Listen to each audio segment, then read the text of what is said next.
Le livre constitue une enquête sur les grandes infrastructures en rattachant les infrastructures à d'autres espaces comme les carrières, les espaces déchets, les espaces agricoles, les espaces industriels. Il les montre en fait toutes les tensions et toutes les crises qui apparaissent dans ces différents espaces et contre les projets d'infrastructure, et il analyse les dispositifs qui ont été mis en place pour les rendre possibles.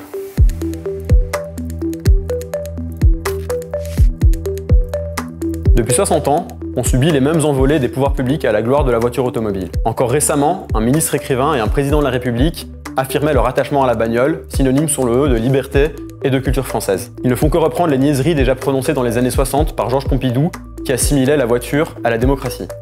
Ces imaginaires et ces idéologies s'appliquent aussi aux grandes infrastructures de transport qui soutiennent la bagnole. On parle d'autoroute du soleil, de route des vacances, de la route qui désenclave les territoires. Valéry Giscard d'Estaing disait que l'autoroute apporte le progrès, l'activité et la vie, tout simplement. Vu d'en bas, une autoroute, ce n'est pas la démocratie, la liberté ou le progrès, mais du sable, du gravier, du ciment, du bitume et beaucoup de terre de terrassement. 1 km d'autoroute, c'est autant en masse qu'un hôpital. Il existe 12 000 km d'autoroute en France. De manière générale, les grandes infrastructures de transport mobilisent les plus grands flux de matière du capitalisme français depuis 1945. Le livre rattache la dynamique des grandes infrastructures de transport aux métamorphoses du capitalisme, et en particulier aux exigences croissantes de circulation de marchandises. Si symboliquement la bagnole est importante, du point de vue matériel, le bâti est conçu et dimensionné pour les moyens de transport les plus lourds. De ce point de vue, une autoroute est une camion-route. Le livre montre aussi que la vie de l'infrastructure ne se réduit pas à la phase de construction. Une fois qu'elles sont construites, elles sont sans cesse élargies, épaissies, entretenues et maintenues. Le coût est immense.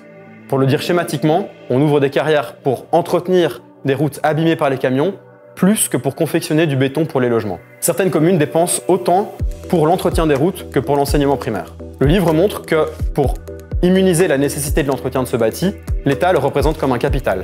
La route est un capital ça se valorise, donc ça s'entretient, point.